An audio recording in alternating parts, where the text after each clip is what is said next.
Bonsoir, vous allez bien? Ça va et vous? Un peu mal au dos. Ah, Oui, voilà. C'est le froid, les rhumatismes, l'hiver, trop de sport, voilà. On est scié. on se repose. Et une mauvaise technique de yoga, surtout. Très bien. Bon, passons. De quoi parlons-nous ce soir? On va parler de Steinbeck, des souris et des hommes. Très bien. Quelle année? 1937, La maison d'édition? Gallimard, Le nombre de pages? 170, Et le genre, s'il te plaît. roman noir. Parfait. Bon, alors Steinbeck, Connu. ah bah oui, mais précisément, peux-tu nous en dire plus? Alors Steinbeck, c'est un auteur américain. Il est né en 1902 en Californie. Malheureusement décédé en 1968 à New York. Il a reçu pas mal de prix, dont le prix Pulitzer en 1940 pour Les raisins de la colère. Oui, ça d'ailleurs, c'est dans les tuyaux, on va s'y atteler. Voilà.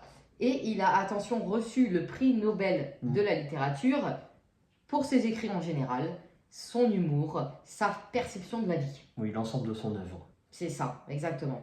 De mémoire, je veux aussi citer À l'Est d'Éden. Oui. Voilà, de ce que j'ai compris, c'est un roman comique. Et nous avons également Rue de la Sardine. Ça aussi, ça se classe dans les comiques. D'accord. Donc, qu'entendez-vous par comique? Je ne sais pas. Est-ce que ce sont des romans drôles? Ou est-ce qu'il y a un humour décalé dedans? Enfin bon, dans tous les cas, il faut retenir que c'est quand même des classiques.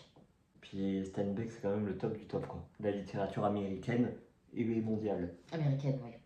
À toi l'honneur, est-ce que tu peux nous faire un pitch? Donc là, ça se passe aux États-Unis lors de la Grande Dépression. C'est à partir de 1929, la crise économique, etc. On est en Californie, voilà, et on va suivre deux ouvriers itinérants. Donc pour vous schématiser vite fait, c'est Astérix et Obélix, en gros. On a un petit sec et nerveux malin, et de l'autre, on a le Golgoth, très puissant, mais un peu arriéré mentalement. C'est comme s'il avait gardé son esprit d'enfant. Et ils veulent se faire engager et vont se faire engager dans un ranch. Ils ont une idée très précise en tête, acheter leur propre lopin de terre, leur propre ferme, petit potager, petit bétail, et enfin accéder à la vraie vie, c'est-à-dire la liberté. Ça a l'air beau comme histoire. Ben, je veux. Tu l'as lu Oui. Très vite parce que c'est très court. Mais en 1 heure et demie, c'est plié. Qu'en as-tu pensé? Bon, je vais pas être très original. T'as aimé? Ah, c'est magistral. 170 pages, magistral. Oui, exactement. Pourquoi c'est magistral? Que ce soit les personnages, l'intrigue, que l'écriture, c'est intemporel. Ça date de 1937 et pourtant ça pourrait se passer hier. Rien n'est daté. Alors, ce qui est remarquable, c'est qu'en 20 pages, dès le premier chapitre, tu as tout à l'intérieur.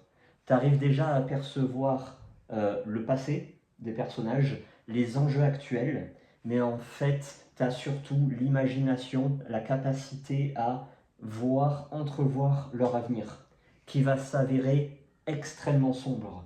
C'est un roman noir et dès les premières lignes, on sent qu'ils ont un peu la fatalité qui leur colle à la peau. Donc on peut percevoir l'amitié touchante entre les deux, cette espèce de candeur, de naïveté que possède le Golgoth, contrastée avec cette espèce de surpuissance, voire même de violence.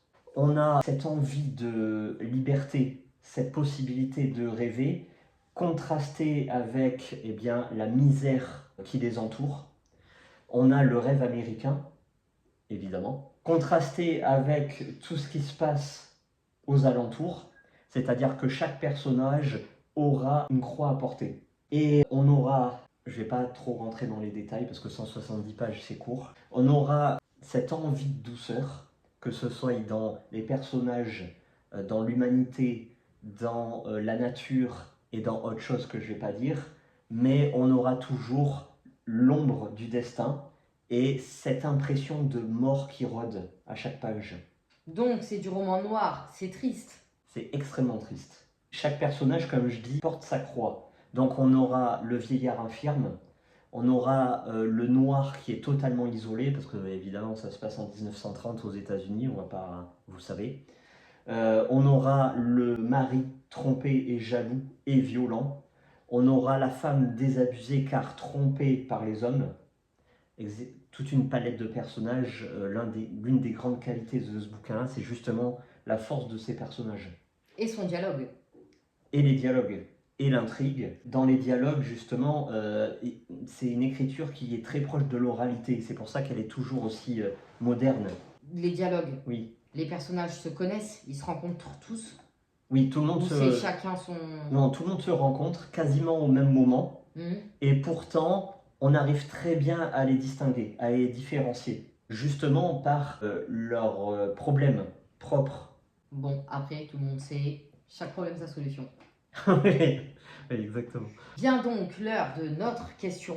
Oui. Peut-on ou doit-on lire encore Steinbeck en 2024? La réponse est... Oui, un grand oui. Je vais préciser. Évidemment, c'est le roman exemplaire pour entrer dans l'œuvre de Steinbeck. Dans les œuvres, tu veux dire? Dans les œuvres, dans l'univers Steinbeck. D'accord. Ça, c'est la première chose. La deuxième chose, c'est le roman idéal pour les lecteurs qui veulent rentrer dans les classiques et qui ont peur. Oui, les classiques, c'est compliqué, le vocabulaire, l'écriture datée, etc. Ouais. Non, ça, c'est terriblement moderne. Vous pouvez y aller. C'est 1h30, 170 pages. Un régal. Oui, et je le conseille surtout, et c'est cette catégorie de personnes que je veux sensibiliser, c'est un roman essentiel pour ceux qui n'aiment pas la lecture. Pourquoi? Parce qu'il y a cette fin incroyable. Et ce roman possède cette chose que possèdent les très grands romans, c'est-à-dire que pendant tout le bouquin, tu as eu des sentiments, des sensations, et à la fin, tu as une émotion véritable, palpable. Non mais c'est pas rigolo. Non, je rigole pas. Tu as ricané, je t'ai vu ricaner. Sans mentir, hein. Tu lâches ta larme donc. Non, quand même pas. Mais tu ressens quelque chose de poignant, de véritablement touchant. Quelque chose qui n'est pas faux, tu vois. Oui, d'accord.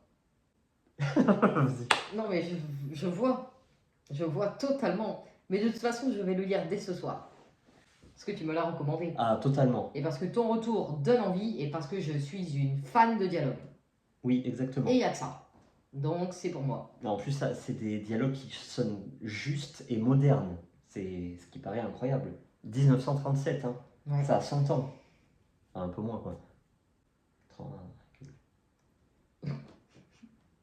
Voilà, bon, on va pas non plus... on note pas les classiques. Non. C'est une base, on ne peut pas se permettre de noter les classiques. Non. Non. Bon, de toute façon, là, ça serait du 9,5-10, hein, de toute façon. On note pas, on a dit. Merci beaucoup. Bon, bah merci à vous, hein, et puis à très vite pour un autre retour. Umberto Eco. Voilà, dont ce soir, nous allons voir le film. Au nom de la rose. Oui, et à bientôt aussi pour le livre de la semaine qui est totalement pété. C'est James Ellroy. Ah oui, voilà. C'est vrai. Et puis, on fera aussi d'autres petits retours cumulés, histoire de solder l'année. On va faire un bilan et on va lancer un nouveau concept. Oui. Bon, merci à vous. Hein. À très vite.